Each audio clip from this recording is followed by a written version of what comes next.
again to Legionaries and Diversion, coming to you out of Calgary, Alberta, Canada. I'm in a bit of a fluster today, so it's been kind of nuts around here. And no, that shouldn't have done that. Oh well, I'll fix that later. What do we got today? Well, David and Colette Stefan have been found not guilty in the for failing to provide the necessaries of life for their son Ezekiel 7 years ago. This, of course, is the retrial, and it was a judge-only retrial, and that was a shock to me. The medical assistance in dying has seen some big news this past week and a half or so. I'll talk about that. What else we got on the cart, Frank?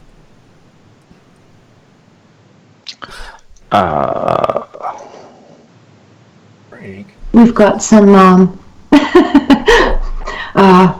Catholic news. Pardon? Oh, yeah, if I remember, but the Pope was saying that we shouldn't have things like life sentences because it negates starting over. Yeah. Which was really dumb. I mean, no. Yeah. No. I don't want people like, what's his name? Or any serial killer getting out ever. Carlo Homolka, and what was his name? Oh, damn it. Bernardo, yeah, Paul Bernardo. Yeah, that's who I'm thinking of. I don't want them getting out anytime, or him getting out anytime soon. I know Carlo Homolka has been out for quite some time. What else did we have? and then tying kind of the Catholics in together with the assisted dying, we have the Nova Scotia Catholic Hospital that's changing their policy. Yeah. Oh, yeah. Right. Yeah. That was part of the. Yeah. I gotta open up the news stories here. Yeah. There's a lot of assisted dying, different stories, and there was court cases. One where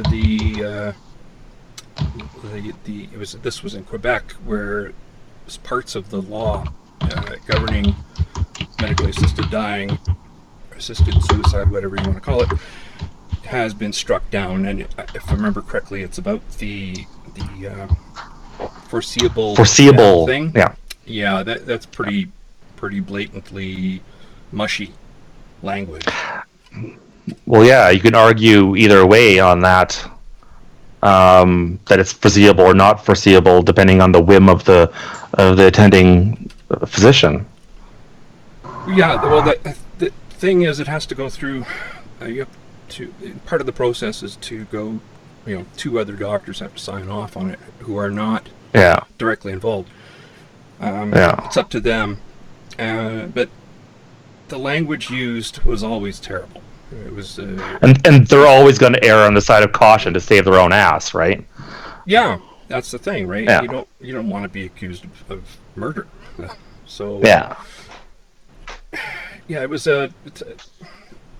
a bad law to begin with, and of course the Quebec court, not surprisingly, struck down those parts of the laws in both the Quebec legislation and in the federal legislation. So that's a good thing. And what happened in the other case, I got to bring up that thing, but there was another case in BC, the Julia Lamb case, which I've been following for a long time. She has ALS, and she wants to at least have the choice to end life, and she's been fighting that in court with the I wanted to say Alberta Civil Liberties Union, but it's the BC BC Civil Liberties Association. There we go.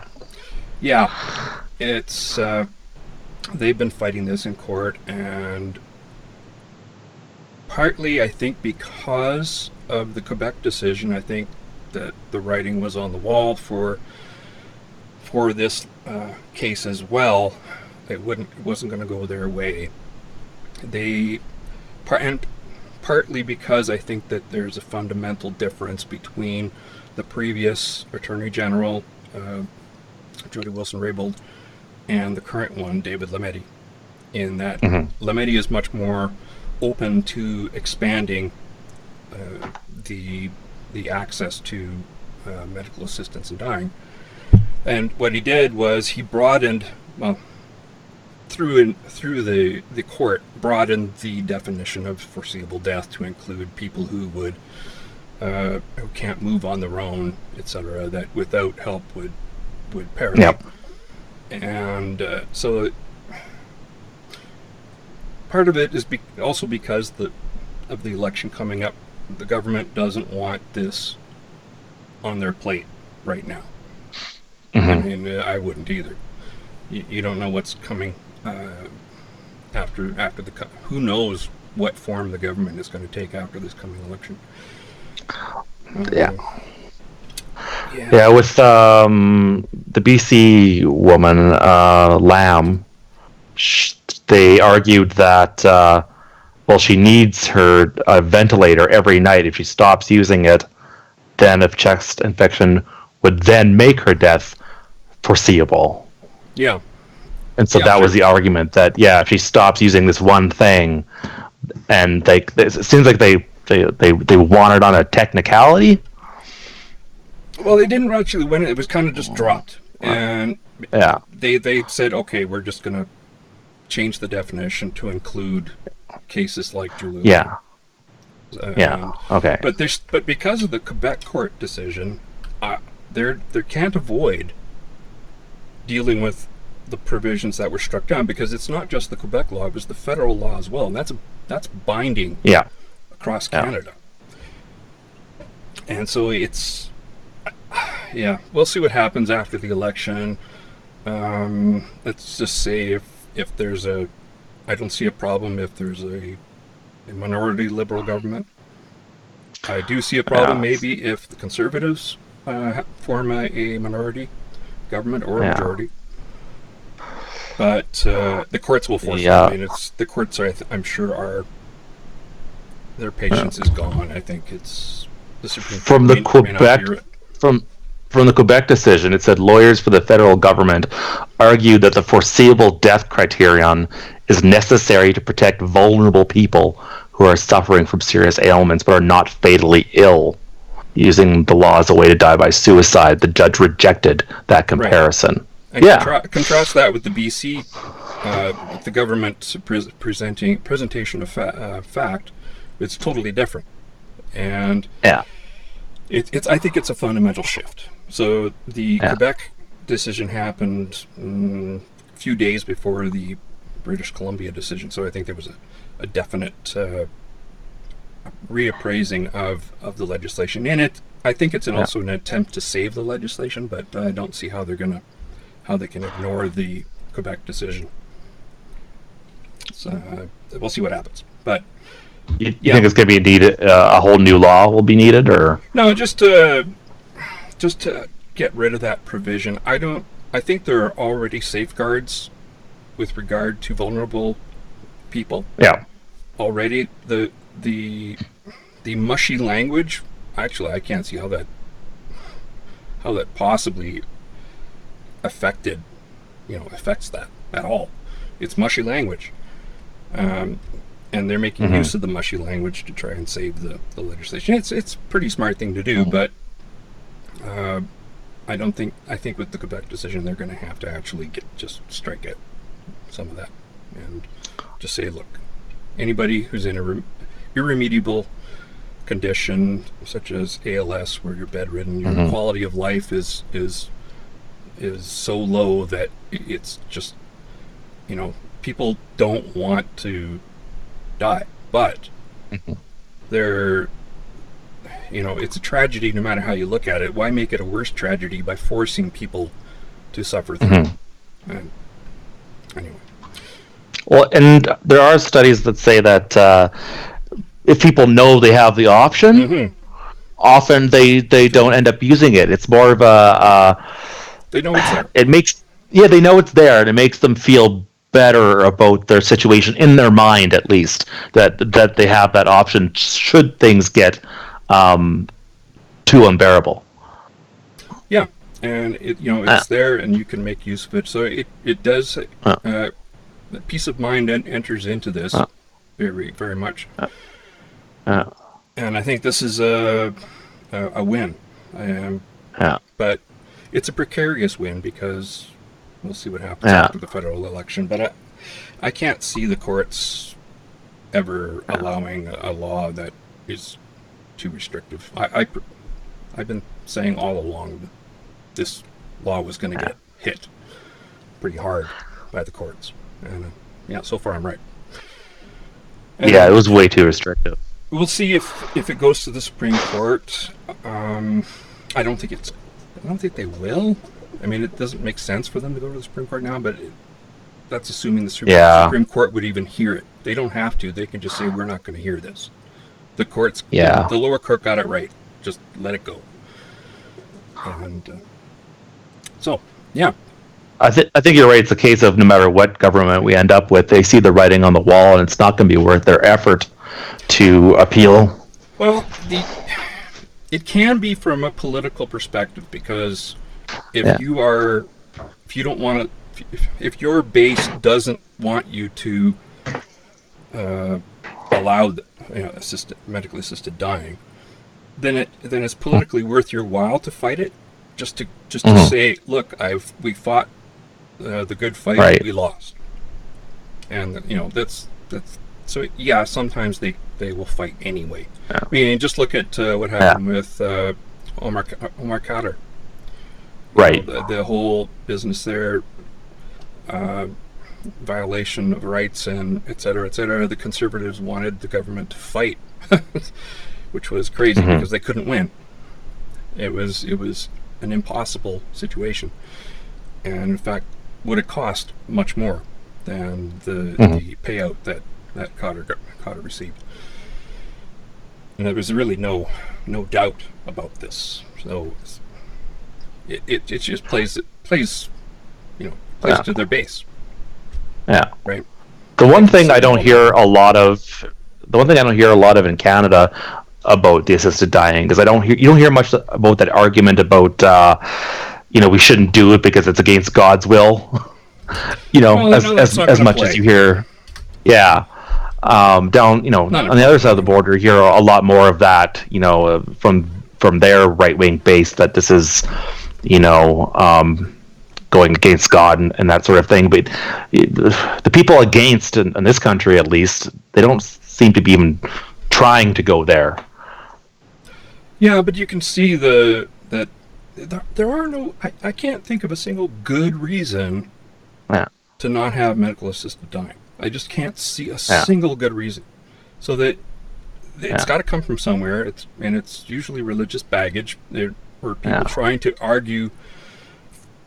It's kind of an oxymoron, where you're arguing from a religious position, but in a secular way. It doesn't work. So you get that's behind their argument.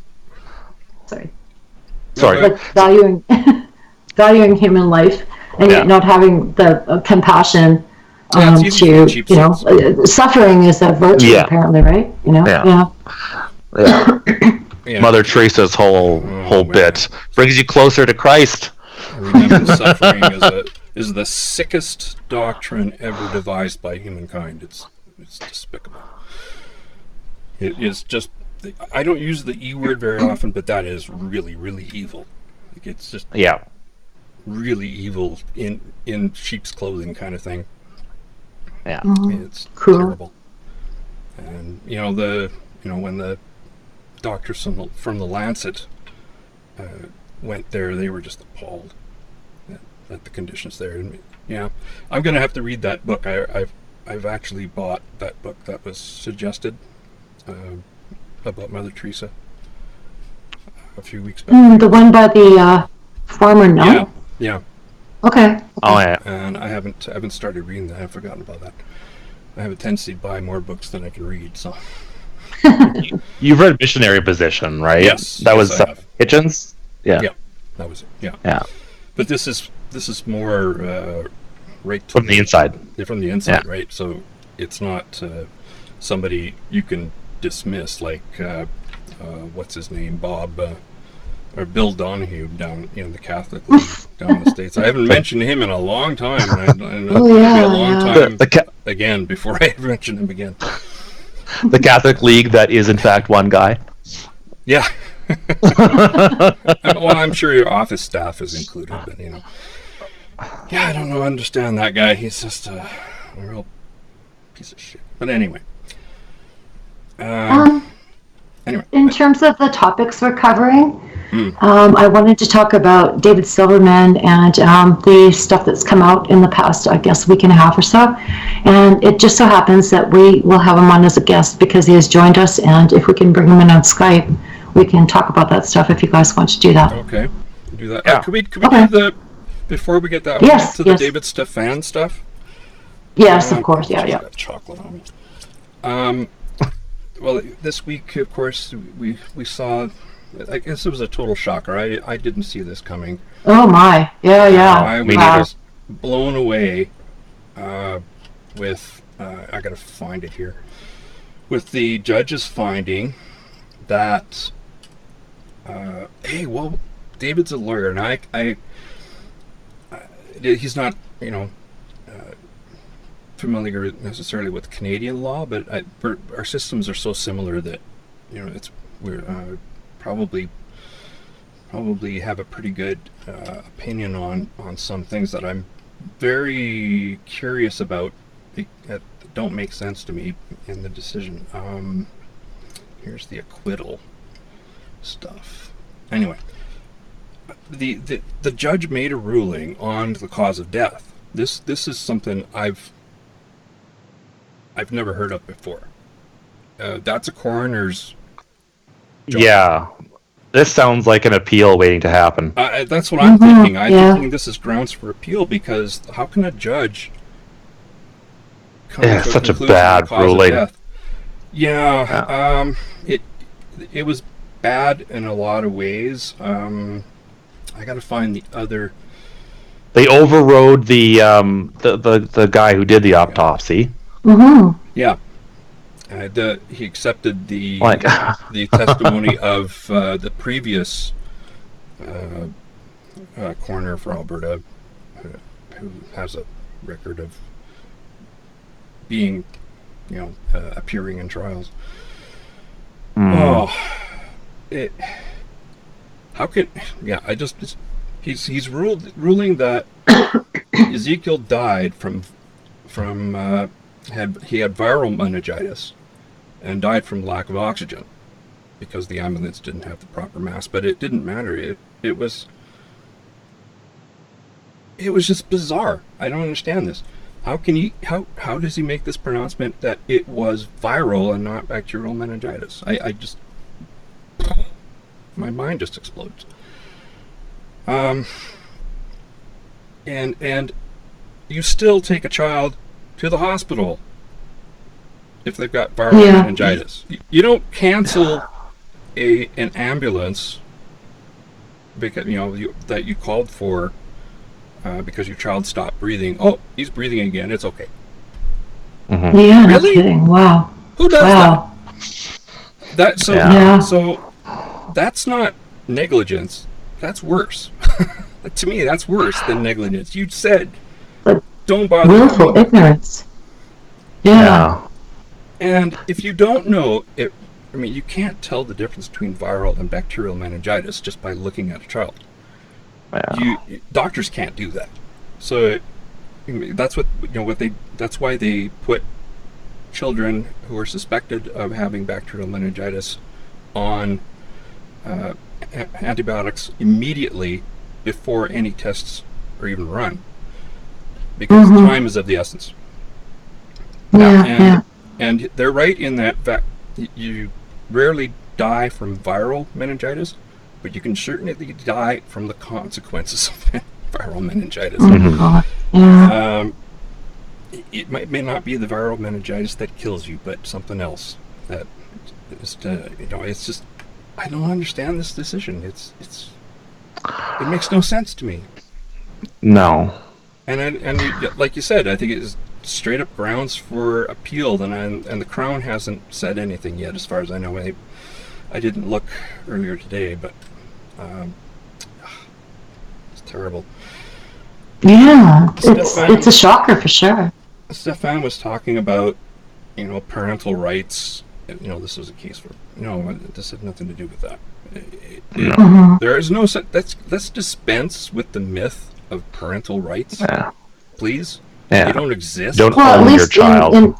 yeah, at least in the sense of, superseding their rights. Let's take the kids' rights, or, the children's rights seriously, and parents' rights should take a backseat to that. He also said that in the interview after the verdict came down, that it means that we can treat our children with naturopathy and homeopathy willy-nilly, basically. And I'm just like, no, don't.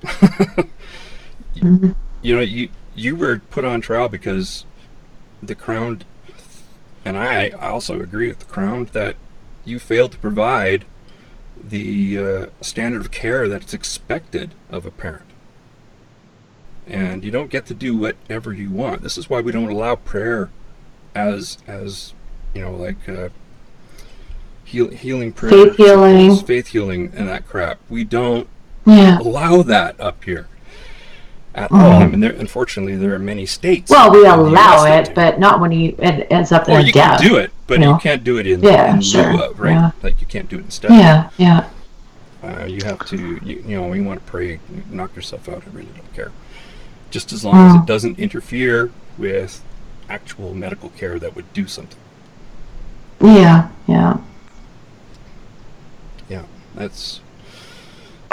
So that's the gist of it. I mean, and there was a good article in the Sun on some experts that commented on this. Including Timothy Caulfield. Tim Caulfield was one of them. He says that the acquittal of this here in the death of their son isn't likely to set a legal precedent, but should open a conversation about parental responsibilities. I agree, because it's not parental rights. Absolutely. It's you're a custodian. You have a duty to fulfill. Yeah. Children's rights and parental responsibilities. That's how we ought to look at it, really. Yeah. You're given a lot of leeway, but when it comes to potential dire consequences, no, you're not given any leeway. You just get that kid to medical. Yeah, shouldn't it come down to like the reasonable person argument? Like a reasonable person should know you've got to take your kid to the hospital when it gets to that point. Yeah. There was another one, another person here. Darn it! I gotta find it. It was Guichon.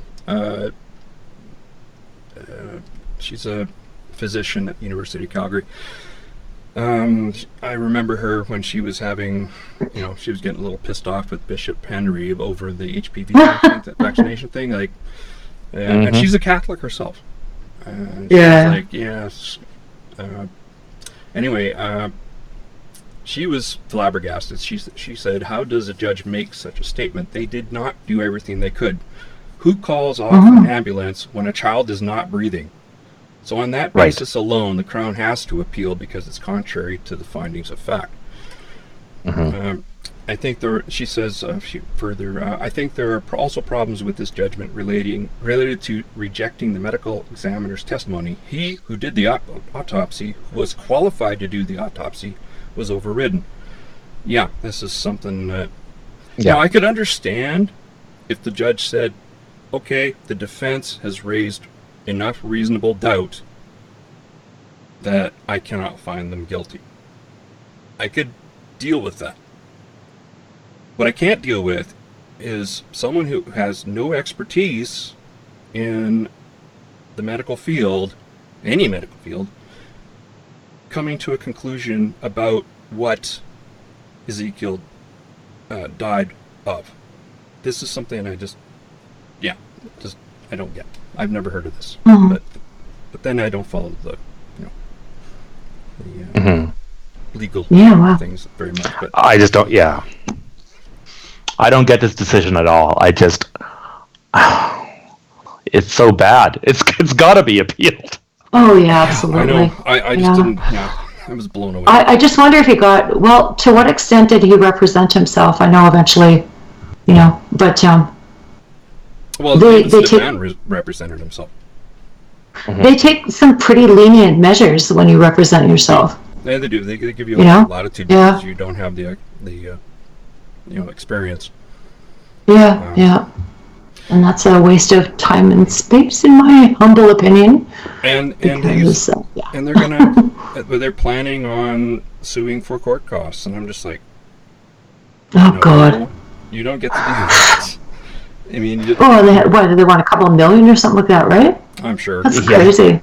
He already demanded money to hire a good attorney, and then they turned him down for that. Yeah. Huh. Yeah, it's Tim Caulfield. He said he's frustrated with the verdict, and I mean, that's probably an understatement. It is for a little bit, just a bit. He said irrational and irresponsible behavior put a child at risk, but this court decision is not an endorsement for pseudoscientific beliefs or conspiracy theories. David Stefan is still wrong, horribly wrong about all of that. Yeah. Yeah. Yeah. It's a high bar, but I'm hoping the Crown appeals. That's all I can say. Yeah, I hope so too. Yeah, and I think it'll happen. I hope. Yeah. Yeah. Oh, just want to. Oh yeah, we got to talk about here. There's Rochester. I'm going to play a bumper. I haven't done that in a while. Where is it? Here we go. The Legion of Reasons Catholic Watch.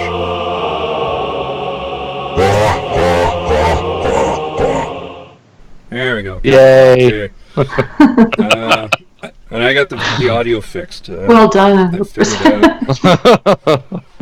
out. Rochester Diocese facing flood of sex abuse claims, files for bankruptcy protection. Yay again! We got one. There's only need I don't know how many other dioceses are there in the world. So the Diocese of Rochester in New York is facing potentially huge judgments for past sexual abuse by its priests and other ministers, and they filed for bankruptcy protection last week. This was a very difficult and painful decision. Good!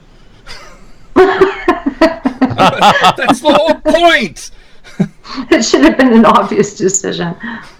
I'll be back in like 2 minutes. Sure. Carry on. All right. Rochester's diocese becomes the first of New York's. Okay. The bankruptcy filing does not mean that the diocese is penniless and does not mean its churches will close, but one can hope. The intent of a Chapter 11 filing such as this is to reorganize the diocese finances, marshal funds to pay fair compensation to sex abuse accusers, and create a plan for the diocese to continue operations much as they were before. Oh, great. Yeah. They want, it's the Matano, I think he's is he bishop? Yeah, bishop. Bishop Matano made it clear that the diocese sought Chapter 11 protection to shield itself from the impact of legal claims. So in other words, screw the people we screwed. It's like, thanks for nothing. They're basically trying to limit. This is just wrong. You know what? It's you permanently harm people and now you want to limit, to what you. Yeah, I'm done with these guys. They're just. It's always about the church and never about their victims. So it's. Oh no. 59 legal claims filed under the Child Victims Act. They had 55 million in net assets as of 2018, and mostly in investments and cash. But the estimated liabilities are between 100 to and 500 million. So they definitely can't pay it. But so what? Does the Vatican come in situations like this and I don't think so. And help them out? No, I don't think so. They're kind of left to their own devices. Maybe they'll come in and supplement, but I don't know. That'd be an interesting question to ask. Ask Pope Boy. maybe they see it as if the local diocese isn't putting money into the system, they're costing the church money instead, then it's time to cut them loose like like an infected limb. They're going to have to do something because they might have to sell off some of their property. But okay. Oh dear. Yeah. I'd love to see a church turned into a strip club or a bar. But they've done a lot of that. Yeah, bars is that's pretty common. Yeah. Condos, which I've seen that. Yeah. The churches are dying all over, and they don't like to talk about it. And this isn't just a Roman Catholic thing. This is across the board. Christianity is dying, and what was it? 5,000 churches a week or something like that are closing. Yeah. Wow. Ooh, a gay bar called the Rector. That would be perfect. Oh, that's awesome. How about an abortion clinic? Yeah, that would be good. Clinic? Oh, that, yeah. Yeah. I think that'd be great. I think that would be just peachy. Yeah. Flogging the bishop in the rectory. Yeah. So that's another one. Yay! I hope they don't try hiding assets like Timothy Dolan did. Right. We'll see how it goes. Yeah, there we go. This is just rich. I love this. Pope Francis: life imprisonment forgoes the right to start over. I don't remember that right anywhere. Where no. Right? I don't recall it in the commandments. Yeah. Yeah. You lose that right when you kill a bunch of people. Yeah, or rape. Well, no, I guess. Well, then you can start over again. Yeah, I guess so. Jesus. Well, you can start over again in your second life with the Lord up in heaven, right? Build up a second body count. Yeah, what this is not that. The Pope says a lot of stupid things, and this is just another one, right? I mean, life imprisonment is not the solution to problems. Well, because they have all the solutions that have worked so well for them. Right, life imprisonment is not. What a freaking like chastity and pithy platitude. Yeah, It just like. Oh, okay. What is? Should we just let them walk out? Say, "Oh, yeah, all is forgiven." Except for. May I rephrase it? Killed and can't forgive you, but hey. Defending and shuffling around pedophiles forgoes the right to start over. How does that sound? Yeah. Yeah. Well, that's exactly what they did. Yeah. And let's put it not under their control, and within a legal framework. And police and proper justice. Platitude. This is. Oh, this is. I hate platitudes. I'm like House that way. Life imprisonment is not the solution to problems, but a problem to be solved. Oh my, what a bunch of crap. Well, I'll tell you what, Frank, you get to keep them. You get to keep all the murderers and serial rapists in your house. Let's see how long you're or clean your house, or clean up your house, right? Yeah. Jeez. Because if hope is closed in a cell, there is no future. Just as well they're fading out. Really, you know. Never deprive one of the right to start over. Oh. Is he woke or something? Is the Pope gone woke?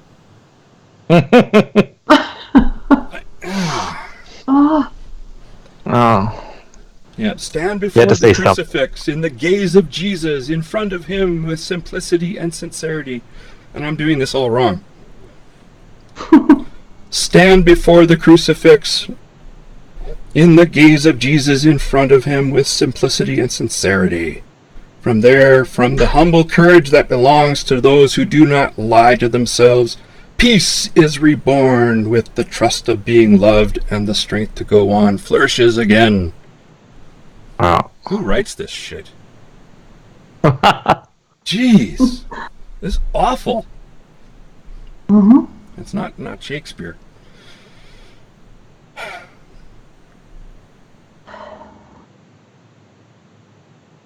It's like Gish Gallopy kind of stuff, right? And but I don't know. It's just yeah. It's just pithy platitudes. You know, false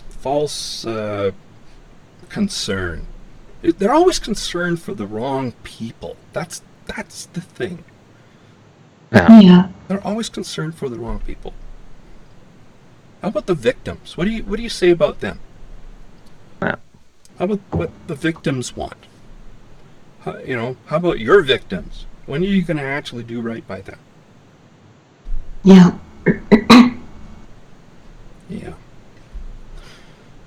What else did we have? Oh, Shane, you had one? Yeah. Yeah. The Russian university student, because Russia has a law that it's illegal to promote, homosexual propaganda to minors, whatever that means, which seems to mean something different every time. It's, highly open to interpretation. Kind of like atheists or terrorists? Yeah. Something along those lines? Yeah. That's a Muslim. Gotcha. And they threat the university. So I don't think he was actually in. I don't know if he was in any legal trouble, but the university, Earl State University, threatened to expel him because he had a pink phone. Oh God. And he had posted social media things being what do you call it, supportive of gay rights, and they said, well, those two things together make you gay, so we're going to expel you. Oh God. Oh my God. But after, so he says I'm not gay and I have a girlfriend. Not that should matter, but and then after this story went to the media, I guess the school backed off. They said they didn't threaten to expel him, but they did state that we're a state university, so we have to look at our students' moral character. Our youth policy and social departments will be looking at what our students do outside class time, because I guess this is framed as a moral debate still in Russia. Yeah, it is, because the people that are up in their high and mighty fucking whatever are the immoral actors here. Yeah. Well, they don't see themselves that way though. Well, no. We do. Enough of us do. Right. That they get called out. Thank goodness. Did they? This is from Toll Road. But and excerpts from the Moscow Times. Threats made by Ural State University economics administrators and Russia's fourth largest city of Yekaterinburg comes 6 years after the Russian government banned homosexual propaganda towards minors. Authorities in Russia have used the law to block pride parades, and rights activists say that attacks have become more frequent. Yeah. Yeah. Yeah, it's not a. Yeah, they haven't matured as a society. They were very stunted by, well, being under the communist thumb. The worst form of communism, Stalinism, for a long time, and before that, it was the czars, and their history is one that's not one of progress.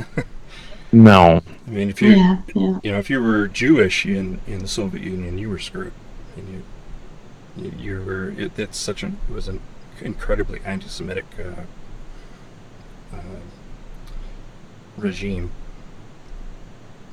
Mm-hmm. So, and homosexuality, same thing.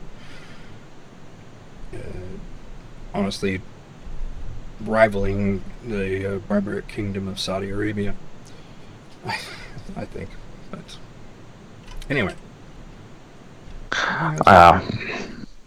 anybody? They're a very homophobic and xenophobic society, which is rather ironic considering their biggest heroes are Tchaikovsky and Pushkin, and Tchaikovsky was gay and Pushkin was black. But anyway, did anybody? Has anybody been following the Joker coming out and the hullabaloo around it? I've seen the previews. And like people. Of course, I haven't. Are having Sorry. Well, you got to watch YouTube more often. Like somebody asked Joaquin Phoenix a question, which was one of the stupidest questions I've ever heard. How does he feel about potentially inspiring some, and the unsaid part is white male, to doing violence, glorifying violence, and I'm just like, he walked out. For sakes, it's a movie. Yeah, it's just a movie, guys. No one's getting inspired. If someone's getting inspired by anything and shoots up a theater, who's at fault? It's the person who shot up the theater. You can find inspiration. They're not telling people to go out and do this. This is just a movie, kind of a psychological study of how the Joker came to be. Yes. Andy's on the keyboard. Come here, boy. And he's on a. It's just. It's amazing what the woke find to complain about. Same thing with the new Rambo coming out. It's all Trumpism and like. Really? Okay. It's a movie. Get over it. It's just a movie. It's not like a manual for going out and shooting up people. So we're not allowed to have fiction anymore? Like, is that because thousands of people decided to jump off tall buildings thinking they could fly after watching Superman, right? Right. What a bunch of yeah. You know what? People go to movies. They don't go for inspiration. They go for entertainment. That's it. I want to be entertained. Sometimes I want to watch a good deal of violence, like John Wick. And I love the choreography. It's really amazing. It's very intricate, and it doesn't make me want to go out and shoot people. I don't even have a gun. I hate the woke. I really do. I really do. They are just all about micromanaging what you should find moral And well, it's like the Yeah. whole blackface thing with Trudeau. I'm like, I Oh, don't wow, yeah. care. It's policy that matters. Yeah. That's all that Yeah. matters. I don't care. And it has nothing to do with being a Trudeau supporter. I'm not. Yeah. It just has to do with what we should, as voters, be Yeah. considering. Yeah. I don't vote for people. I vote for platform. Yeah, absolutely. Yeah. Just- Issues. Yeah. and it's just I don't care. You're gonna Platform, drag up maybe something voting 20 years history, ago. What's that? Yeah. Maybe platform and their voting history in Parliament, but again, that doesn't come Sure. down to their personal life or character as much. It's whether or Yeah. not they toe the party line or not, that sort of thing. Mhm. Yeah. I am so stoked to go see the Joker. Yeah. October 4th. October 4th. I am there. I'm so there. And even more so now that I know that the woke are pissed off. But Well, they're always pissed I might off. go to Rambo just because of that. Oh my. Because I want to, support. I don't like people trying to put limitations on art, where there's No. performance art or if it's paintings, photography. No limits. Yeah. If you're upset about Yeah. it, analyze that. Figure out what it is that's upsetting you, because maybe that's exactly what the presenter. It's meant to did. provoke. Yes. Yeah. Art isn't meant necessarily to be aesthetically pleasing. It's meant to provoke, right? Yeah. Yep. And Yep. challenge I and mean, yeah. We watched Dave Chappelle, the recent one, and it was Yeah. purposefully very the woke would be incredibly incensed and were, Yes. Yes. and that Yeah. was the And intent. yeah. That was Yeah. Yeah. then that was Oh, he exactly, called them out outright. yeah, he called them out specifically, the whole cancel culture thing, and dared them to come after him. Good. That's what we need more of, because these people have had way too much. They've been given way too much power, and they shouldn't be given any. Mm-hmm. Yeah, they're of no consequence. They're the authoritarian, sensorial. I don't know. It just amazes me that how much they get actually listened to, and I understand that the cost could be greater to not listen to them, but in the long run, you're better off saying no and just stop listening to them. Yeah. But anyway, that's my soapbox. Next. Next, you guys have given your contributions? Yep. Yes? Okay. So I wanted to talk about David Silverman and his recent interview with Armin Navabi and Sarganova Cat as well.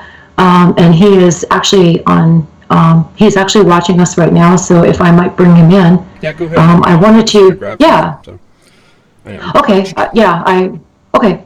I will bring him in. Hang on. Sure. Okay, I'll be back in a moment. Just keep you guys start. Just keep Okay. it moving. Keep it moving. Okay, yeah. Hang on, let me find him. There we are. Now to call.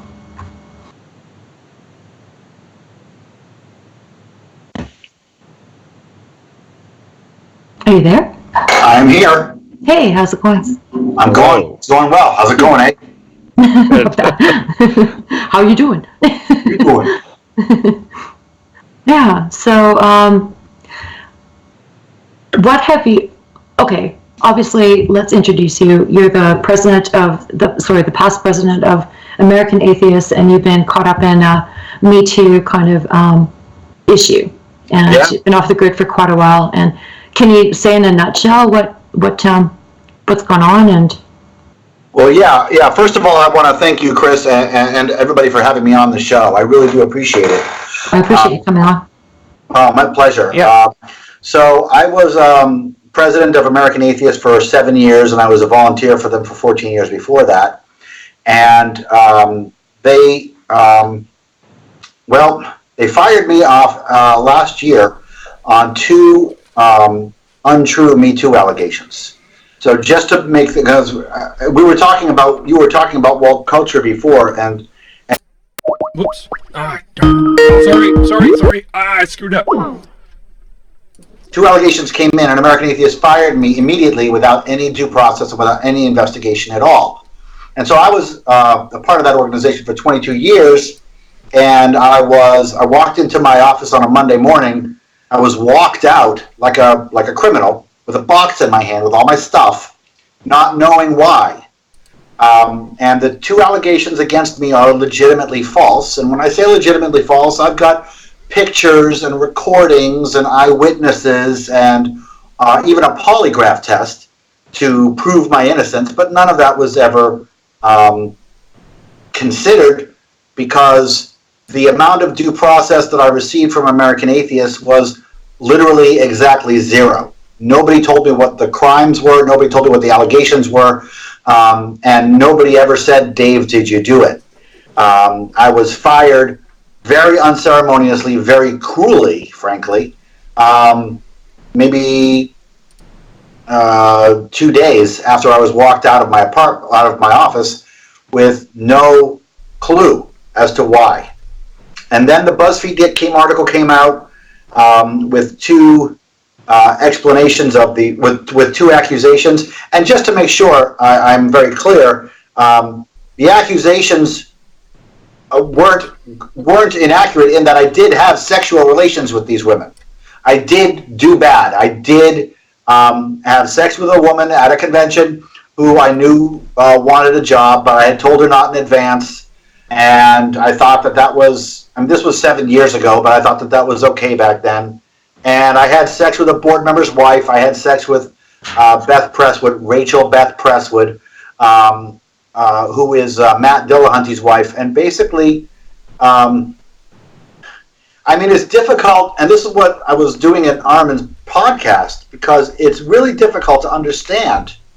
And it's difficult to talk about because this is mustache twirling soap opera level lying. This is a person who says, to put it bluntly, Beth Presswood, Rachel Beth Presswood, told me to call her a whore twice, and when I did, she reported that to BuzzFeed. She came back to my room after we played, and she came back in the middle of the night for sex. And then she said that she didn't give consent. She provided the condom. It was her idea, but she said she didn't get consent. We were a BDSM couple. We exchanged in BDSM play in front of witnesses, multiple witnesses, some of whom have given written statements to this effect. And she claimed that we had a 1 or so minute event where I got her in the room and I turned around and I started grabbing at her breast really hard. And then she said no, and then I slapped her on the face and she said red. And somehow, and this is the craziest thing, she admits that she called red, which is the safe word, but she won't admit that I told her the safe word. She claims that she guessed that we were in a beat. She claims that I attacked her, and that instead of saying, "Get the fuck off me, asshole," she said she assumed that we were in a BDSM scene. She psychically knew the safe word, and she used it, and then I stopped right away. This is what was reported, and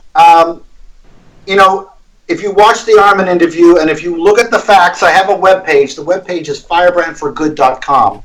And if you go on firebrandforgood.com, you'll see all the evidence that I had that was never even looked at by my so-called friends at American Atheists, by the so-called board of professionals at American Atheists. They really screwed up. And they broke me. And this whole thing broke me. And what has happened since that day, since these false allegations were made, is I almost died. I went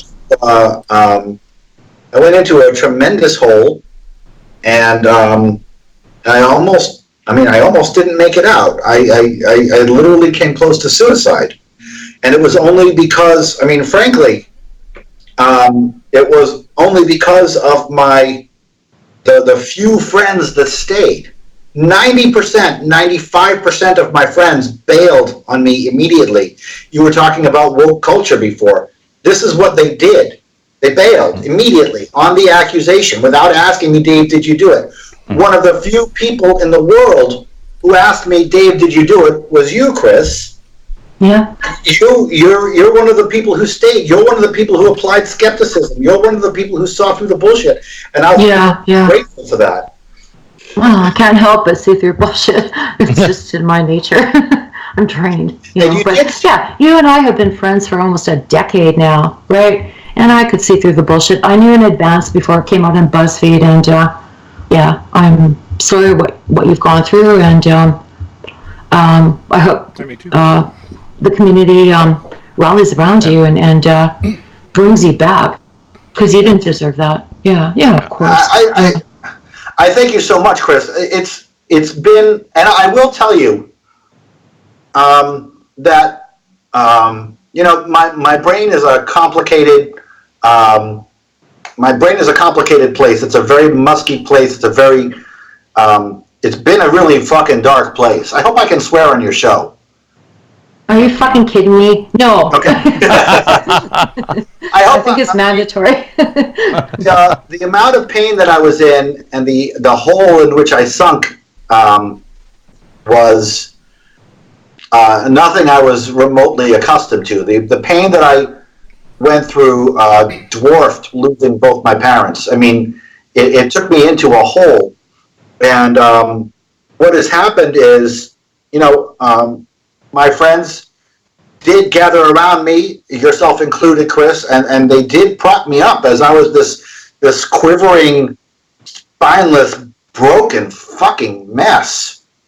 Because I had lost everything. My identity was American Atheist. My identity was the presidency. I lost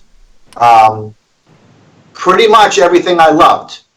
Not because of something that I did and got caught doing, but because two women literally lied about sexual assault just for personal gain, apparently.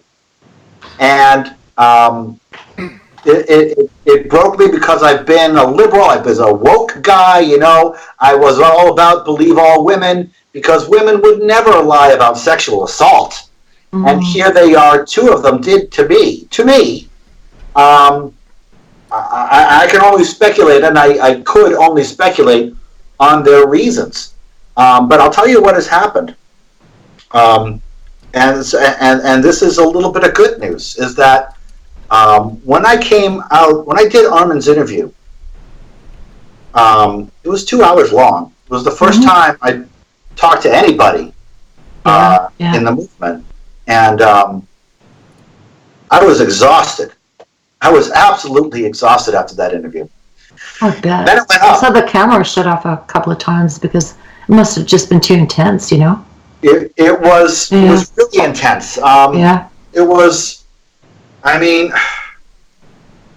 it's like I said, the emotions in my brain they're not linear, they're not cloudless, they're not clean, they're really everywhere. And what has happened over the past week is that people have gone to the website, people have looked at the podcast, and people have looked at the evidence. And the response, as I would hope and one would expect in this case, the response has been almost unanimous support. Great. Yeah. It's so fucking good to say because, I want to say 0 people. I believe it is 0 people who have actually looked at the evidence and looked at the podcast and seen my side and said, "Gee, Dave, I still don't believe you." Yeah. I have pictures. I have witnesses. I have written statements. I have a polygraph test. I have a recording. It's all there. And the fact that people know changes things in my brain. The fact that people know changes things. I remember when we first started doing this, I was approached by Thomas Sheedy, Michael Trolin, and other people who have really, really gathered around me. And I told them that, I gave them the stuff that I had gathered, and I was still so I was almost incapacitated with the depression. Well, I was incapacitated with the depression. When I did this, I was just beginning to come out. And I told them, if I get hit by a bus tomorrow, please make sure this gets out. If I get hit by a bus, just please let me know, because it was overwhelming to me that I didn't want my 22 years of activism to be ended with a sexual assault charge, because that is the opposite of me. Mm-hmm. And it is so much of a relief that it's out there. It's so much of a relief that people know.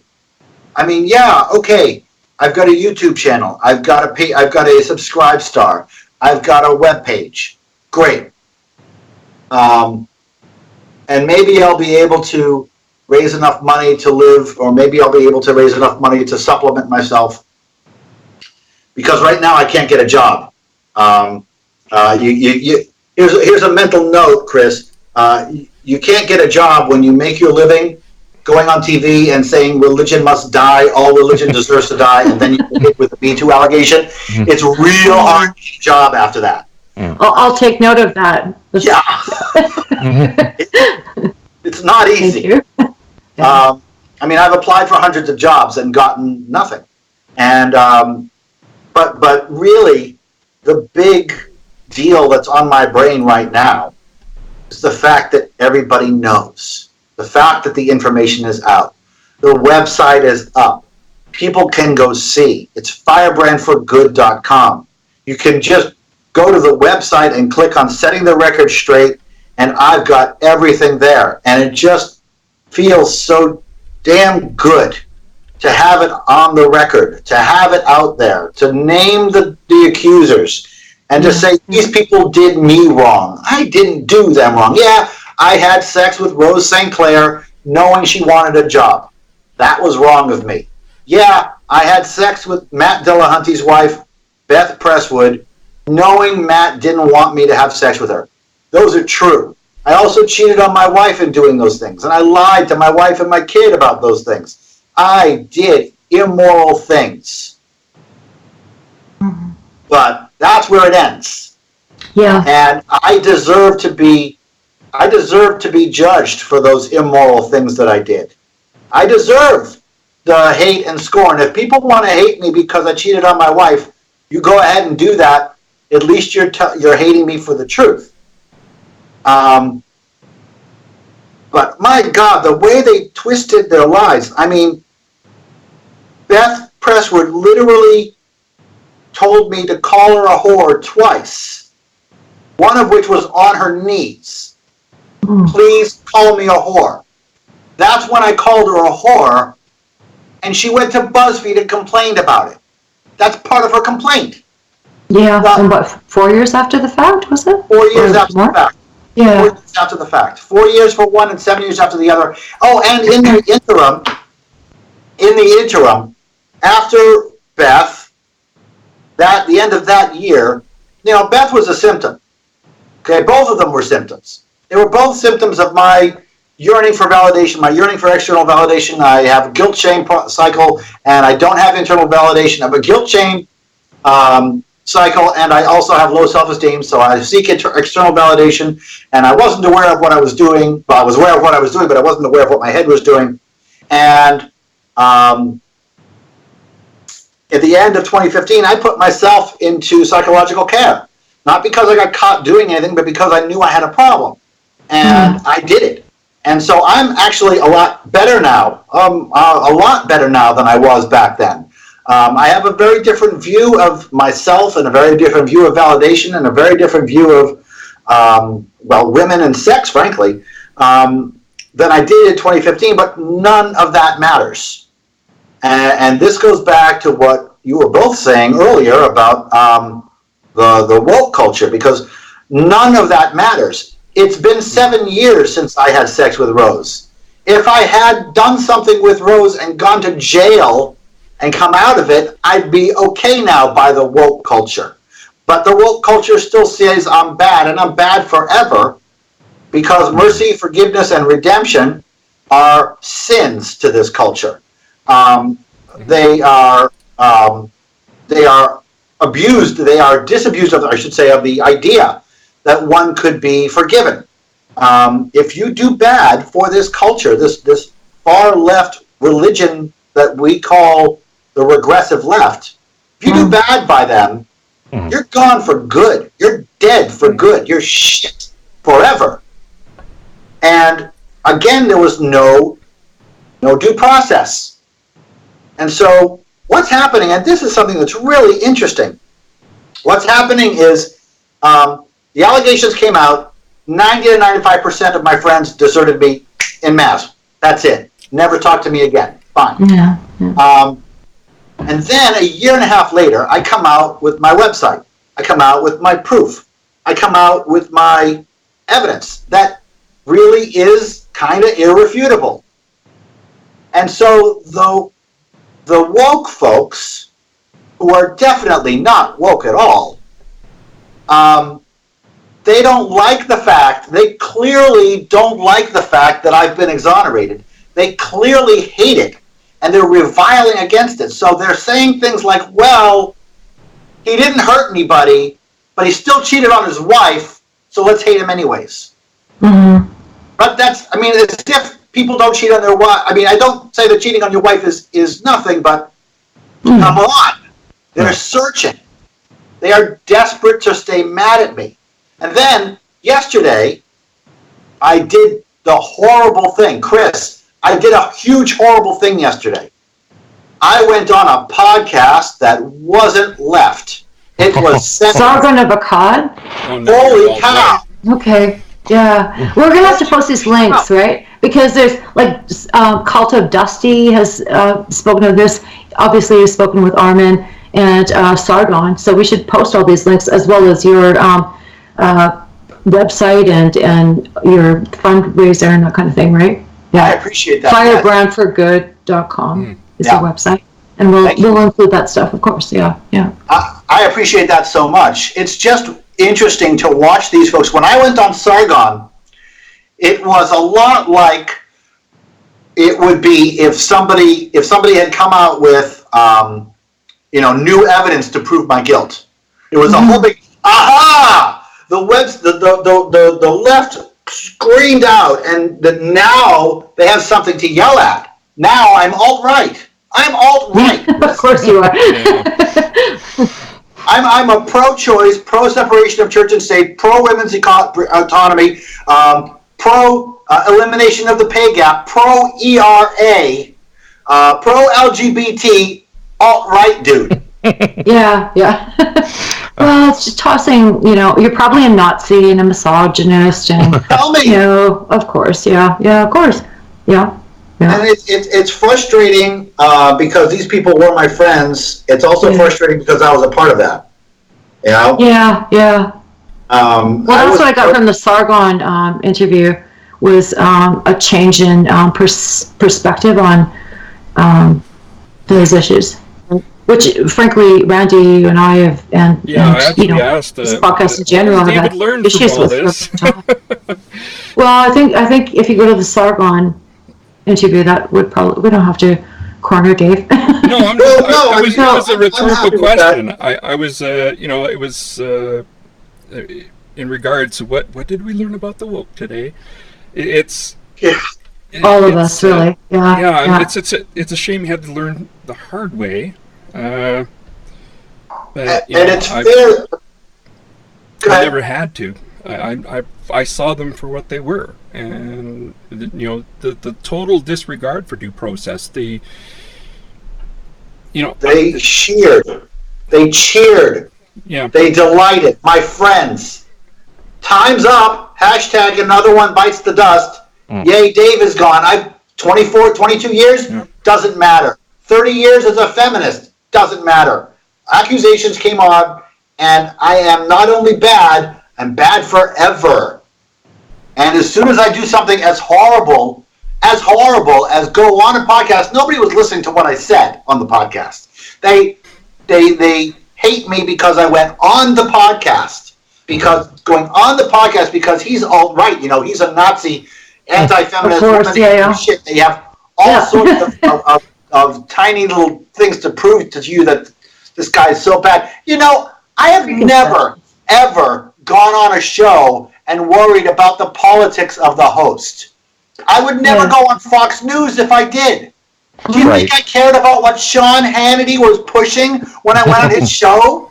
Or O'Reilly? Oh no, I'm not going to go on O'Reilly. He's got 10 billion viewers, but he doesn't like, gay rights, so I'm not going to go on his show. No, I'm going to go on the fucking show. I'm going to do all the fucking shows, especially if the entire left abandons me. Exactly. Yeah. I mean, trying to side with. Easy.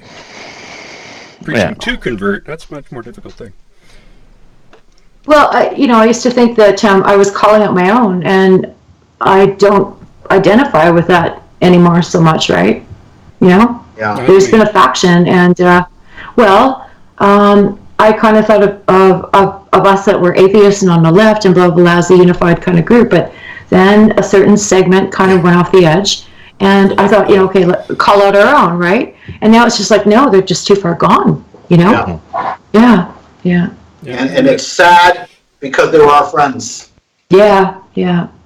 It's you're not not the only person. You've lost a lot of friends, more than I have, but it's not like we haven't lost friends too. For I've been okay. Same reason. You're going to lose friends for having me on this show. Oh yeah. Okay. Well, bye bye. Doesn't yeah exactly. I'm if they're gonna stop being my friends just for that, they were never friends to begin with. So hashtag American Atheist Board. Yeah. Yeah. Well, we have some supporters, don't you, though? Right? They wouldn't be my friends. But you have support too from. Yeah. Like, let's talk about that. Okay. What I'm thinking is your interview with Armin and Sargon. Is there any new territory that we can approach, given your, I guess, past few days' experience with that, right? Well, I've gone into this new territory. This idea that the new stuff is. I mean, the new stuff is out. That the stuff is out, and the new thing is that I feel better. I mean, the new thing is I feel better. I get my validation externally, and that's something that I can't change my wiring on.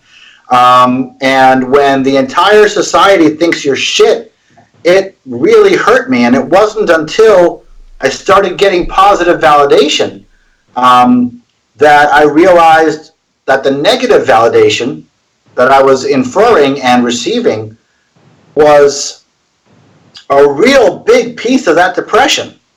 I didn't know it when I was in it, but now, I mean, it's only been a week, but, I've been getting, people are subscribing to my Subscribe Star. People are sending me $5, $10, $20, but like scores and scores of donors and scores and scores of emails. And my Twitter is up and my Facebook is up. And nobody is saying, hey, Dave, I looked at all the evidence and I still don't believe you. Nobody is saying that. And that feels really, really good. And it's changed a lot in my world. And so, and the other side that's changed a lot is looking at the left, looking at them scurry. They scurry. It's it's Again, like try. You think you're calling out your own, right? Yeah. And they're just not anymore. It's really sad, you know. They're not calling. They're not. They were my people, but they never were. And they are angry. They are literally angry. They are too angry to have me on any of their shows. So like, there's this blackball against me going on shows, and then they get pissed off when I go on shows that aren't covered by the blackball. Okay. That makes me all right. Well, let's see where this goes from here. Right, and so today I launched a video today, and I launched a tweet today that says I am no longer a progressive feminist. I don't know where I am going to be, and just to make sure that everybody understands, my views haven't changed. I understand. I'm an egalitarian, pro equal rights, pro ERA. I'm one of the few people left that still supports the Equal Rights Amendment, but I am. And pro-choice and pro-LGBT and pro-separation of church and state. None of that's changed. I am vehemently on those issues, and I'll die on any one of those hills. But I can't call myself a progressive feminist. I used to call myself, and Chris, you may remember me saying this. I used to say, I was so proud of this little quip. I'm so blue, I make the sky look red. And that's not true anymore, because blue is so goddamn blue, it's back to red again. And now you can't talk, you can't say the same thing, you can't go on these shows, and if you go on other shows, you're bad. And if you guys, Randy and Chris, you guys are going to take heat from my appearance. I don't care. Yeah, and I know you don't care, because you guys are awesome. But the fact that you're going to take heat is repugnant. Yeah. The fact that you're going to get shit is repugnant. The fact that anybody would get shit is repugnant. I am a good guy. I was wrongly accused. And I am guilty anyway as far as the regressive left is concerned. Yeah. And then I have these people contacting me saying, oh, well, the regressive left isn't all bad. Well, they pretty much all treat me like shit. And they come on my Twitter and they say, hey, Dave, you probably didn't do it, but lots of women get raped, so this makes up for it. Oh, God. That's actually uncommon. I have seen similar sentiments, Lots of women make false accusations, so you having made a true one need to be made an example of. Yeah. Like that's kind of the analogy, if I'm, getting it correct, right? It's awful. Bad. And I'm a fucking person. I'm a human being, and I've lost everything in my life that I cared about. Everything is gone. Fortunately, I still have a number of quality friends, and fortunately, I still have my health and my brain. And my brain wasn't here for a while. And it's coming back now. I can feel it. I can feel my spine growing even since last week, because I'm externally validated. The entire idea that I was being hated by the community that I was a part of for 22 years really, really incapacitated me. And again, almost killed me. And the fact that that's over now, the period of time when everybody thinks I did it is over. And that's a big deal for me. That's a big deal. And, it's all thanks to people like yourselves who are bringing me on their podcasts. And Armin, thank you, Armin. Thank you, Sargon. Thank you, Atheism is Unstoppable. Thank you, Dusty, for doing the analysis. And everybody says that the charges against me are bogus, but I want you all to look for yourself. Please go to firebrandforgood.com and look on the website. And look at the section is setting the record straight, and read the witnesses, the actual witnesses. By the way, the witnesses that they put in BuzzFeed, 0 of them were witnesses. I'm sorry. The moment I read the BuzzFeed article, it's fuck me, man. I'm sorry. Oh God, I'm going to go off on a rant about BuzzFeed. They're shit. And that article, the way it was written, was so fucking transparently obvious that it was a bunch of, slanderous bullshit based on rumors and gossip, frankly. Yeah. Okay, so I was the president of Atheist Alliance International. I'm on the board of, well, I shouldn't be saying blah, blah, blah. Okay. Let's say I'm a leader in the community, and, there's other leaders in the community, like Robin Blumner. She's a leader, CFI, right? And, well, Becky Hale was the president of American Humanist Association. I don't think any of us got contacted. No. Yeah. So, No. BuzzFeed was looking for. Don't recall them calling me. Yeah. BuzzFeed was looking for shit on me for months and months, and the best shit that they could find was 2 women to lie. That's the best they could find on me. Yeah, and supposed evidence being gossip, really. It amounts to nothing but gossip. Provably false gossip. Provably false gossip, and that's why I'm suing. I'm suing everybody involved because I don't want. First of all, they did me wrong. Second of all, we need to set an example. False allegations kill. False allegations are terrible things to do, and people who do false allegations betray humanism, betray feminism, betray truth itself. These are among the worst of us, and they need to be treated as among the worst of us. They need to be treated as assailants, in my opinion, because, in my opinion, they are. And they need to be treated to the fullest extent of the law, in my opinion. And I hope they do. And I hope that our society recognizes the shitty thing that it is, the multidimensional, shitty, awful, putrid thing, to take down an innocent person with a false allegation just because you're a woman and Me Too exists so you can. Yeah. That's what happened to me. And that's shitty, and it's awful. Well, in fact, somebody did die, commit suicide. Yeah. Do you know about that, Dave? Yeah, I do. Yeah. These false allegations kill. Chris, I held the gun in my hand. Yeah. I held the gun in my hand. I had bullets in one hand and the gun in my other hand. My wife, we were getting a divorce, but my wife hid the guns anyways because she was a caring person. Yeah. And I found the gun. I found one of the guns, and I found the bullets, and I held them in my hand, and I almost died that day. I almost died because Rose St. Clair and Rachel Beth Presswood lied. Yeah. Because that lie triggered all the psychoses in my brain. I have shit in my brain. I have a guilt-shame cycle, and I have low self-esteem, and I took on the guilt even though I didn't do it. That failure, that loss of everything, that loss of my entire life almost killed me because Rose St. Clair and Rachel Beth Presswood lied because they could. And that's not okay. They're not heroes. They're not cheered. They're not supposed to be cheered, or at least I don't think so. They shouldn't be put up. They shouldn't be protected. They should be drummed out like I was drummed out. And everybody like them should be drummed out like I was drummed out. And due process, by the way, due process is not optional. In my opinion, all of this is my opinion. It's a basis of democracy and the legal system, right? Yeah. Wow. It's crazy how much these people got away with. And it's crazy how easy it was. Yeah. And how people said, "Oh, they're so brave."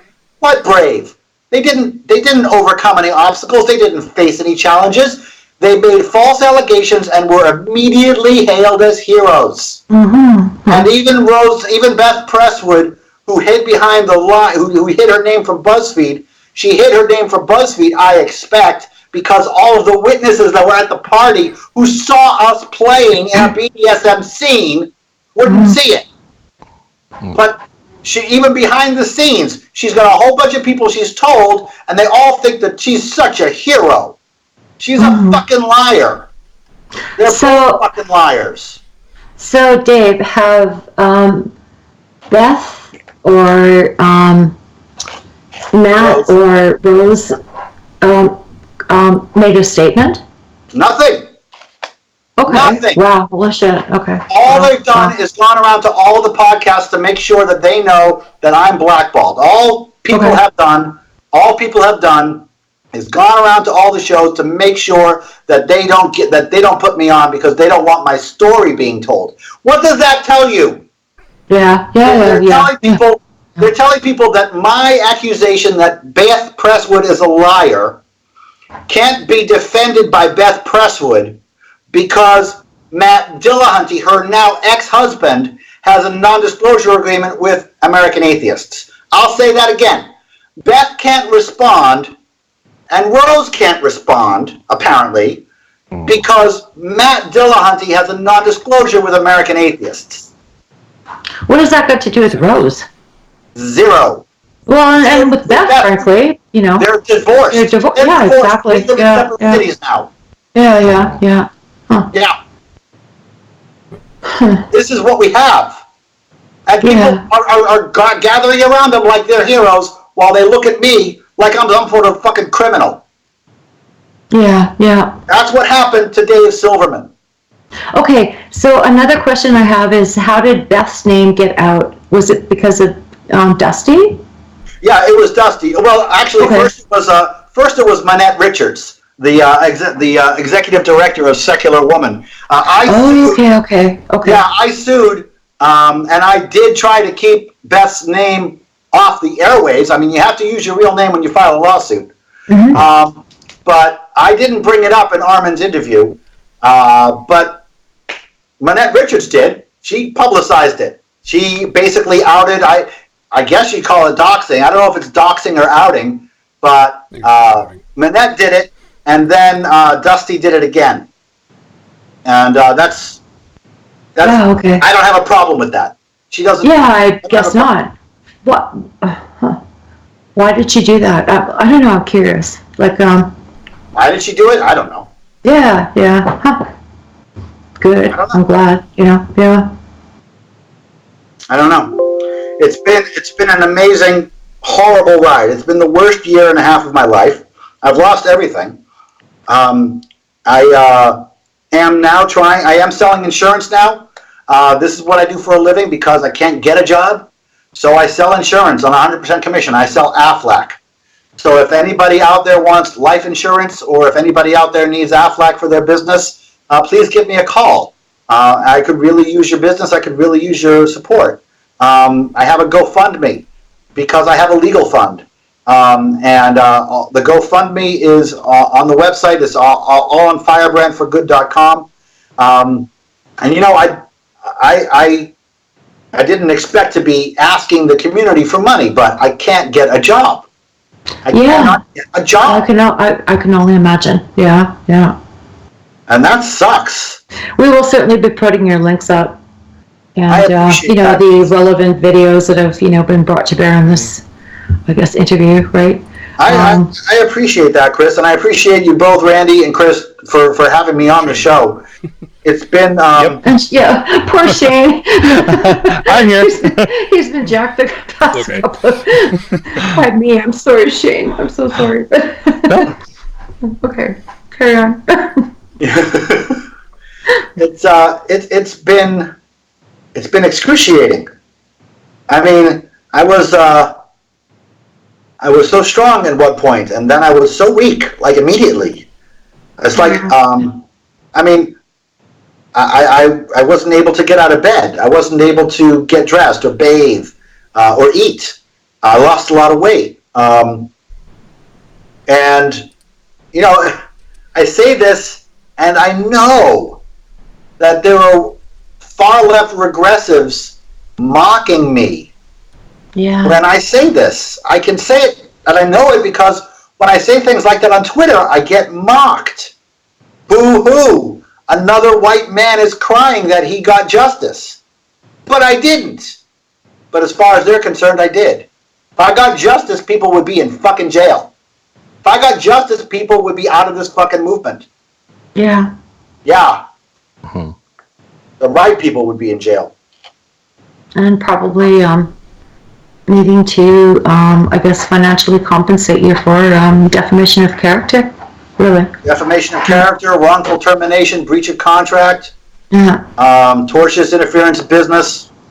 They're doing a lot of shit because they can't admit. American Atheist is not admitting that they fired me only for the accusations. And that's a part of the problem, because I have a letter from a board member, Mario Stanton, who is the only person from American Atheist to show me an ounce of humanism. Mm-hmm. He gave me a letter that specifically stated that, yes, for the record, the internal audit came back clean, no surprise. For the record, we fired you for the allegations alone. That was the first time I actually got any sort of acknowledgement that I got fired for the allegations. Until then, I hadn't even been told why I had been fired. Yeah. And, the board of directors of American Atheists is not stupid people. They're not bad people. They didn't wake up one day and say, hey, let's fire Dave for no due process or with no due process. They did it because of the allegations, and they did it because they're amateurs and they didn't know what the right thing was to do, obviously, and they acted in probably, for the most part, they acted in what they thought they had to do, and they did what they thought they had to do. And like I said, maybe it was okay. Maybe I did deserve to be fired for fucking Matt's wife. Maybe I did deserve to be fired for fucking somebody 7 years ago who wanted a job, and I knew and I had told her not. But I didn't deserve to be fired for those reasons and then have it be implied that I was fired for something else, right? Yeah. They said they mentioned there was an issue with my book. There was no issue with my book. I did everything completely above board. Yeah. And, it's a shame that they did that, because that is in the BuzzFeed article and the follow-up article. So when somebody looks at me to hire me, they don't even say, oh, well, he was fired for false allegations, because American Atheist said it had something to do with my book, and implies that there's some financial misdeeds, which, of course, there wasn't, which the internal financial forensic audit proved. Mm-hmm. So there's a lot of wrong here that's been done, and a lot of ass covering that's been done. And, it's discouraging as fuck that they did that they felt the need to do that.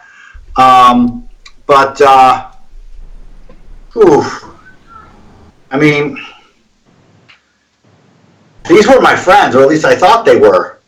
And I also thought they were competent professionals. I did not expect this. I did not expect what I got from AA, and I did not expect what I got. Well, I certainly didn't expect lies from the women. Mm-hmm. And I certainly didn't expect and I didn't expect the entire society to oust me immediately. I didn't expect to lose so many fucking friends. The good news is that the friends that I have now far exceed the friends that I had then. There's fewer of them, but they're way better. Yeah. These are the people who've been through something with me, like you, Chris. These are the people who've been through something with me and talked to me and did not say, Dave, you're my friend, therefore I believe you. They said, Dave, you're my friend, therefore tell me, did you do this? Tell me your side. Yeah. Yeah, and that's what you did, Chris. And just think about this, Chris. You gave me far more due process than American Atheist did. You personally gave me far more due process than every board member of American Atheist combined. Well, listen and believe, I suppose, right? Wow. Well, yeah, but you didn't believe because you listened. You believed because it was true, and you could see through the rhetoric. Yes. First, you let me know, I guess, 3 days in advance what was going down the pipe, right?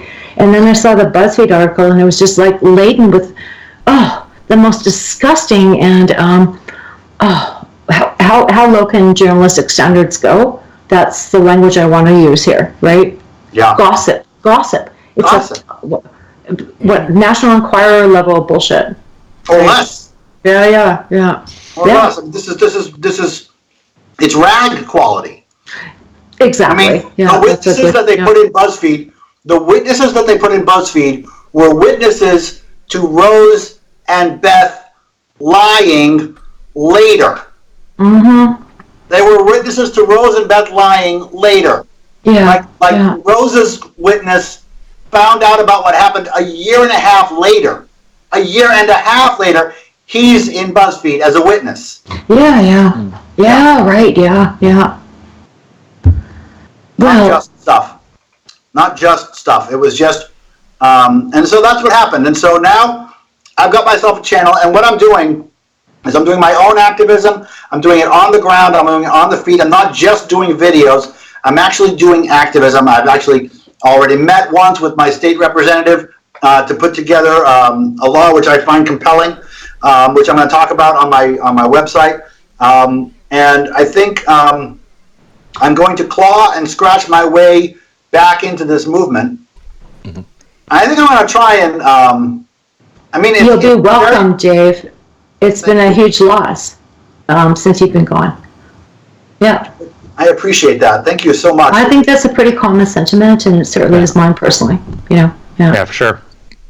Thank you. I appreciate that. I miss it. I miss the movement. I miss you guys. I miss it all. Mm-hmm. I miss my life, and I'm going to rebuild a new one now. And it's going to include atheism. It's going to include humanism, and it's going to include compassion. Skepticism. What? Skepticism. Yeah. Due fucking process. Justify your claim, right? Yeah. The basic. Yeah, I mean, I'm making an extraordinary claim.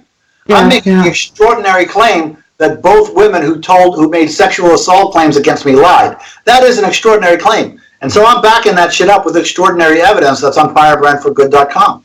Yeah. And, I don't find it so extraordinary, but yeah, okay. I do. Yes, you're right. In terms of an extraordinary claim, yes, I understand. Yeah. I mean, I was the person who was sure that women would never lie about sexual assault.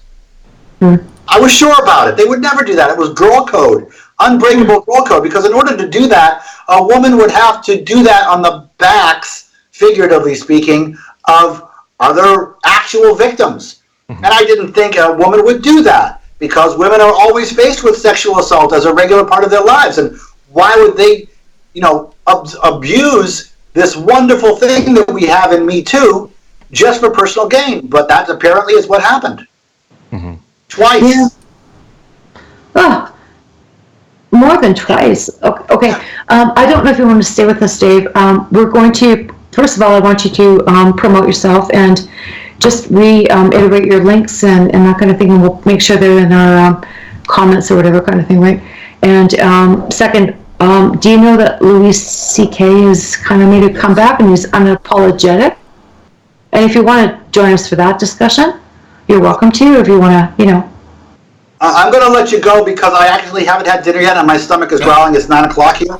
Okay. But I want to thank you both for having me on the show. It means a lot. Again. Yeah. Chris, your friendship means so much to me. I really appreciate you. Yeah. My website is firebrandforgood.com. My Twitter handle is still at Mr. Atheist Pants, but YouTube is YouTube/firebrandforgood. GoFundMe is GoFundMe/firebrandforgood. The website is firebrandforgood.com. And Subscribestar is Subscribestar/firebrandforgood. And I am going hoarse, like you can hear, because I got so upset.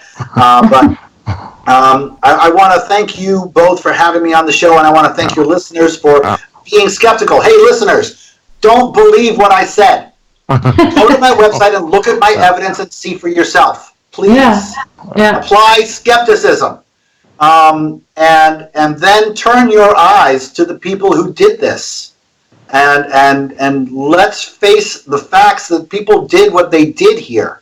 Let's face the facts that people did some bad fucking things to a guy who had made some mistakes, but I didn't deserve what I got.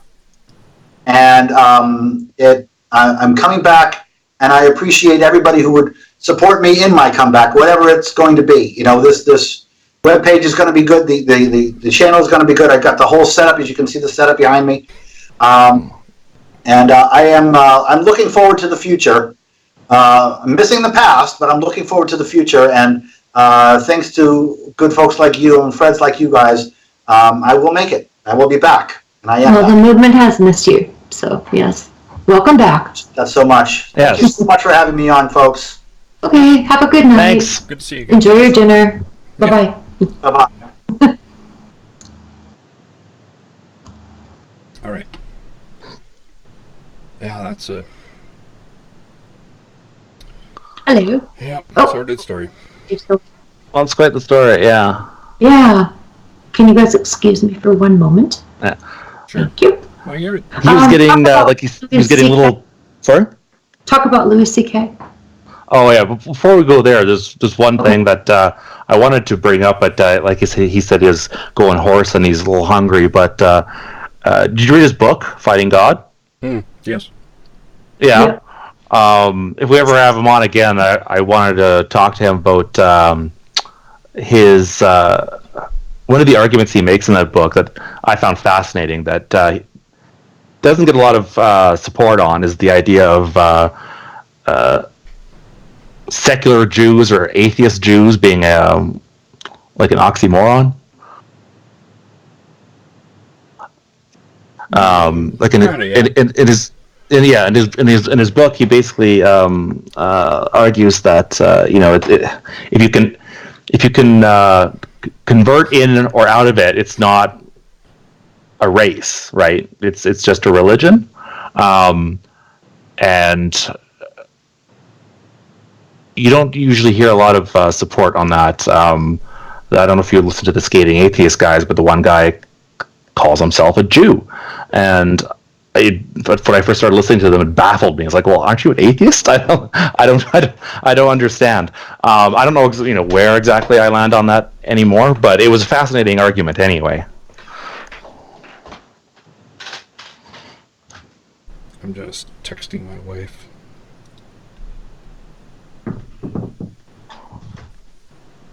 She is working. It's a 4-hour drive to where she works. And so she comes back to visit the cats, who have made themselves scarce all of a sudden. Instead of jumping all over me and the keyboard like they were. Yeah, Louis C.K. Louis C.K. I've never actually seen anything of Louis C.K.'s. No? No, I never have. I've hardly seen anything from Dave Chappelle, and I was pleasantly surprised about with Sticks and Stones. I haven't seen all that much of what's his name? Did Humanity? Ricky Gervais? Gervais, yeah. But that's about the only stand-up I've seen of his, which was really good. My favorite comedian is Dara O'Brien. I don't think he's done much lately. It's stand-up. He's got lots of projects on the go all the time, but he's a really good skeptic comedian and just he's a wonderful storyteller. I'm trying to think of some of the other. Jeremy Hotz is probably one of my favorite ones as well. Yeah. Louis C.K. He falls a lot along the same sort of lines as Ricky Gervais or Dave Chappelle.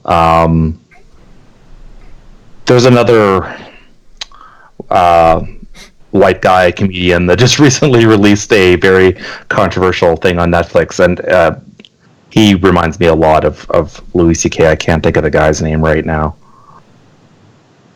Yeah, and with all the hullabaloo that's going around, comedy's Bill Burr. Safe. Who? Yeah. Bill Burr. Bill Burr. Louis C.K. is a lot like Bill Burr. Yeah. I don't like safe comedy. No. In fact, I don't think there's such a thing. It's boring. And That's the point of comedy, is to, Yeah. you know, like Yeah. the yeah, court gesture, Yeah. gesture, the fool. jester. Yeah, who could speak the truth. And Yeah, it's safe comedy is all just about the differences between men and women and bad airline food, and Yeah, it's like, yeah, we've heard that shit times before. yeah. Shane, are you with WestJet? Yeah. Okay. Oops, probably shouldn't have said that. No, I'm sorry. No, we can cut it. We can cut it. I'm sorry. Yeah. That should have been off the. Nah. Yeah, sorry. Anyway, yeah, Louis C.K. did something pretty creepy. But, yeah. Sexual He likes to masturbate in front of women. Yep. So what? Yeah. Yeah, Yeah, it's kind of not my creepy, thing, but it's also. Everybody's got a thing. Oh. Yeah. But, As long as it's consensual, right? Like, yeah. Mhm. But then again, I get the whole power differential thing too. But Yeah. I don't know. Like, I think it was Sarah Silverman. Oh, like, you know, women aren't he does attracted to her. men and have her in positions of power. You know, what did... Well, yeah, and vice versa, I what's suppose. his name? Right? Yeah. No, I No? don't. No, I don't think so. Ah, Eh, well. it's a one-way street on that one. misogynist. It was like Kissinger. It was Henry Kissinger who said that power is the ultimate aphrodisiac. Mhm. And So don't you think and women even with if power one would woman be slept ultimate with him, aphrodisiac? that would be amazing. He's a pretty ugly dude, right? No, did you Kissinger? hear what I said? Kissinger? Yeah. No.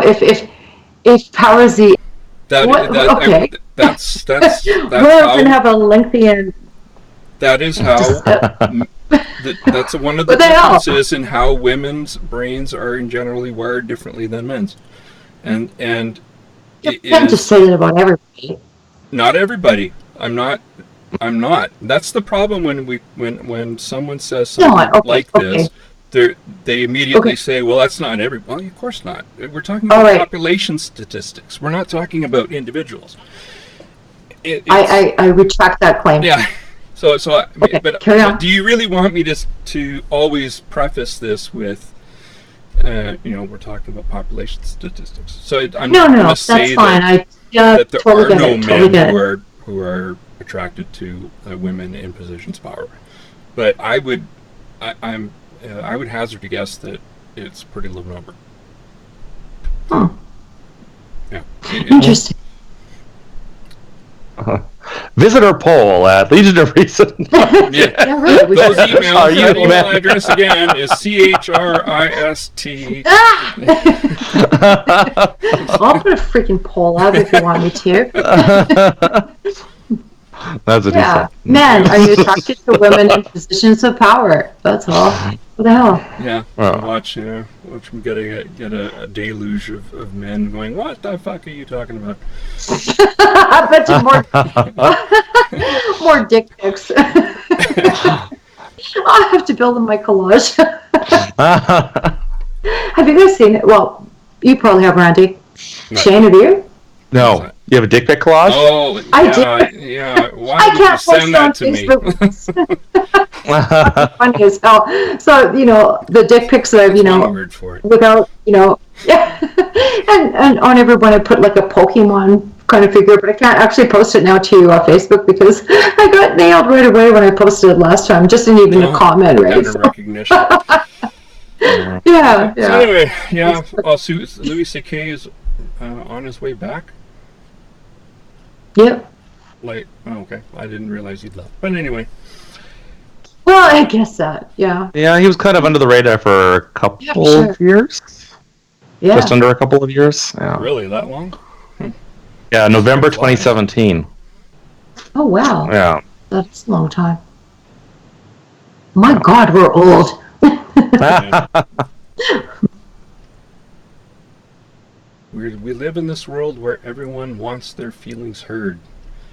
The guy next to me told me adamantly before the show when I asked if he thought CK would address his sexual misconduct. I hope he doesn't apologize. That's what I wanted to tell David. Don't apologize for anything. Yeah. Never. Not to those people. Not to the woke. That is. Well, Too many people have made that mistake. I think he's understanding that and isn't. He's defending himself and his character and his reputation and his ability to have a future. Frankly, really, yeah, harsh. Yeah, it's when it happens to somebody, when allegations are aired in public like this. I mean, it's just if you can't do it in court, don't do it in public. Yeah, What is with this taking to Twitter to make allegations, not just allegations, but actually naming people? Yeah. Like, do you not realize the legal anvil you just put your head on? Because if you can't substantiate it, you're in for a world of hurt. And the other thing is, this whole believe the allegations on their face value is it robs listen and believe of, right? Listen and believe it robs people of, and I did. I listened to Dave and I believed him, frankly. Yeah. And even people who actually did it still deserve due process. Okay. Otherwise, how do you know fiction from reality? And sometimes we will get things wrong, but it's the best we have, and that's the least we need to do when an allegation comes up. But to summarily fire someone, you just opened up a can of whoop ass when you're firing a lawyer. It's not a smart move. Firing a lawyer? Dave's not a lawyer. Isn't he? I thought he was. No. No? He's he worked for Bell Labs. He's got 70-some patents under him. Yeah. Oh, cool. Yeah. Yeah. Why did I think he was a lawyer? Oh, well. I don't know. Good to know. I learned something today. But it's you don't ever I don't even in Canada I know for damn well that would be a huge lawsuit for sure, because we have pretty strict hiring and firing practices in Canada. Yeah, that's true. Yeah. It's a little bit more lax in the U.S., a little harder to navigate. Yeah, they could pretty much fire you for anything down there. Yeah. But anyway. My goodness, there's even cases where people have been, they simply applied for a job and didn't get it and then complained, right? Unreal. Yeah, because the onus is actually on the hiring, whatever company is hiring, to prove their what was it? A few years back, H&M and the young woman applied who was wearing a hijab or hijab, however you pronounce it, and they didn't hire her. So they didn't say why, I presume, or whatever. But they never she didn't get the job. So then she sued, right? Like that. That's how does she know that she just sucked in the interview? Yeah, and maybe other people were just better qualified than her, right? Yeah. We don't know. That's crazy ass stuff. Yep. Suing in I don't know, what would you say, in advance of an actual issue happening, right? Yeah, you can't know why you weren't hired. I mean, they don't. No. It never tells anybody that, right? They just hundreds of thousands of people don't get hired every day, right? Yep. Yeah. Anyway, I think we should shut her down. Go to sleep. Okay. I gotta feed the cat. Good night. So, yeah. Well, that was a good one. Yeah. Yeah.